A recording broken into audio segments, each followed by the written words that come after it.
North ഇന്ത്യയിലടക്കം ക്രിസ്ത്യാനികൾ ഒത്തിരിയേറെ പീഡിപ്പിക്കപ്പെടുന്നു എന്നടക്കമുള്ള വാർത്തകൾ വരുന്നുണ്ട്. അപ്പോൾ ഇത്തരമൊരു ക്രിസ്തീയ പീഡനങ്ങളെക്കുറിച്ചെല്ലാം എന്താണ് പറയാനുള്ളത്? ലോകത്തിൻ്റെ എല്ലാ ഭാഗത്തും ഇന്ന് ഏറ്റവും അധികം ഡയറക്റ്റായി അതിനേക്കാൾ കൂടുതൽ ഇൻഡയറക്റ്റായി പീഡിപ്പിക്കപ്പെടുന്നത് ക്രിസ്തീയ സഭകളാണ്. അത് ചില സ്ഥലങ്ങളിൽ കൂടുതലുണ്ട്, ചില സ്ഥലങ്ങളിൽ കുറവുണ്ട്. കേരളത്തിലും ഇന്ന് ഇൻഡയറക്റ്റായിട്ട് ഉള്ള ഈ പീഡനങ്ങൾ നടക്കുന്നു എന്നതാണ് എനിക്ക് മനസ്സിലാകുന്നത്. അതുകൊണ്ട് ആരാണ് പീഡിപ്പിക്കുന്നത് എന്ന് ചോദിച്ചു കഴിഞ്ഞാൽ അതിന് വ്യക്തമായി ഇന്ന ആളാണ് എന്ന ഉത്തരത്തേക്കാൾ ഉപരി ഓരോ സ്ഥലത്തും വ്യത്യസ്തങ്ങളായ രൂപത്തിലും ഭാവത്തിലുമാണ്. അതുകൊണ്ട് ചില സ്ഥലത്ത് വളരെ സപ്പോർട്ട് ചെയ്യുന്നു എന്ന് പറയുന്നു, മറ്റു സ്ഥലത്ത് അവരായിരിക്കും അതിൻ്റെ പ്രതികരണങ്ങൾ. അതുകൊണ്ട് തന്നെ ഇത് ഒരു വർഗീയത കൂടി വരുന്ന ഒരു സാഹചര്യത്തിൽ എല്ലാവർക്കും വേണ്ടി എല്ലാമായി ലോകത്തിൻ്റെ മുഴുവൻ രക്ഷയ്ക്ക് വേണ്ടി ജീവിച്ച് മരിച്ച് മരണത്തെ തോൽപ്പിച്ച് ഉത്ഥാനം ചെയ്ത ഏക ലോകരക്ഷകനായ യേശുവിൽ മാത്രമേ രക്ഷയുള്ളൂ എന്ന് പരസ്യമായി പ്രഖ്യാപിക്കുന്നവരുടെ സംഖ്യയാണ്. എത്ര പീഡനമുണ്ടായാലും ഏക ലോകരക്ഷകനിൽ വിശ്വസിക്കുന്നവരുണ്ടെങ്കിൽ മാത്രമേ സഭയ്ക്ക് നിലനിൽപ്പുള്ളൂ. അതുകൊണ്ട് പീഡനങ്ങൾ എത്ര വന്നോട്ടെ, ആദിമസഭയിലെ പോലെ പീഡനങ്ങൾ വന്നോട്ടെ, പേടിയില്ല. എന്നെ കേൾക്കുന്ന നിങ്ങൾക്ക് പേടിയുണ്ടാ? ഇന്ത്യക്ക് പേടിയുണ്ടാ?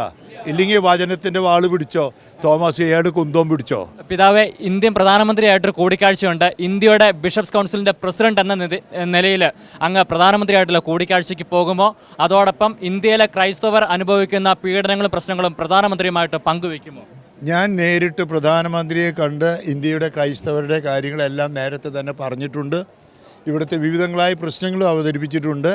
അതിൽ പ്രധാനമായിട്ടും മാർപ്പാപ്പ ഇന്ത്യയിലേക്ക് കൊണ്ടുവരണം എന്നുള്ള കാര്യമാണ് പറഞ്ഞത്. അതേ സമയത്ത് നമ്മൾ നേരിടുന്ന പല സ്ഥലങ്ങളിലും പല വിധത്തിൽ നേരിടുന്ന പ്രശ്നങ്ങളെക്കുറിച്ച്, നോർത്ത് ഇന്ത്യയിലത്തെ പ്രശ്നങ്ങളല്ല സൗത്ത് ഇന്ത്യയിൽ കേരളത്തിലുള്ളത്, ആ പ്രശ്നങ്ങൾ നേരിട്ട് പറഞ്ഞിട്ടുണ്ട്. അതുകൊണ്ട് ഓൾറെഡി പ്രധാനമന്ത്രിയുമായി ചർച്ച നടത്തിയിട്ടുണ്ട്. ഇനിയും വേണ്ടി വന്നാൽ ചർച്ചകൾ നടത്തും. ഡൽഹിയിൽ ചെല്ലുമ്പോൾ വേണ്ടി വന്നാൽ കാണും. പിതാക്കന്മാരൊക്കെ അടക്കമുള്ള മറ്റു വിഷയങ്ങൾ ഇപ്പോൾ കയറി വരുന്നുണ്ട്. അതായത് പുതിയ ക്രൈസ്തവ പാർട്ടി അടക്കം വരുന്നു എന്നുള്ള, പുതിയ പാർട്ടി രൂപീകരിക്കുന്നു എന്നടക്കമുള്ള വിവാദങ്ങൾ വരുന്നുണ്ട്. അങ്ങേക്ക് ആ വിഷയത്തിൽ പ്രതികരിക്കാൻ? ഞാൻ കത്തോലിക്ക സഭയുടെ കാര്യങ്ങളാണ് പറയുന്നത്, രാഷ്ട്രീയ കാര്യങ്ങളല്ല. അതുകൊണ്ട് ഓരോരുത്തർക്ക് ഇഷ്ടമുള്ള രാഷ്ട്രീയ രീതിയിൽ വ്യാഖ്യാനിക്കുകയും എന്തു പറഞ്ഞാലും അതിനെ ഓരോരുത്തരും ആഗ്രഹിക്കുന്ന രീതിയിൽ വ്യാഖ്യാനിച്ച് ജനങ്ങളുടെ ഇടയിൽ പല വിധത്തിലുള്ള വ്യാഖ്യാനങ്ങളും പ്രചരണങ്ങളും കൊടുക്കാനുള്ള നല്ല കഴിവ് ഇന്നത്തെ മാധ്യമങ്ങൾക്കുണ്ട്. ഇന്ന് ലോകത്തിൽ ഏറ്റവും അധികം പീഡിപ്പിക്കപ്പെടുന്ന അല്ലെങ്കിൽ ഇല്ലാതാക്കപ്പെടുന്ന സഭ അല്ലെങ്കിൽ മതം ക്രിസ്ത്യൻ സമുദായമാണ്, കത്തോലിക്ക സഭയാണ്. അതിൻ്റെ അലയടികൾ കേരളത്തിലുമുണ്ട്.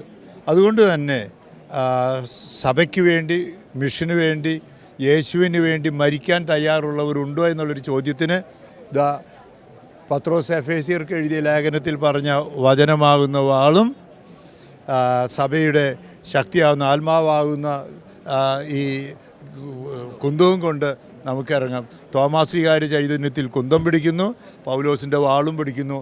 അതുകൊണ്ട് നമുക്ക് മുന്നോട്ട് പോകാം.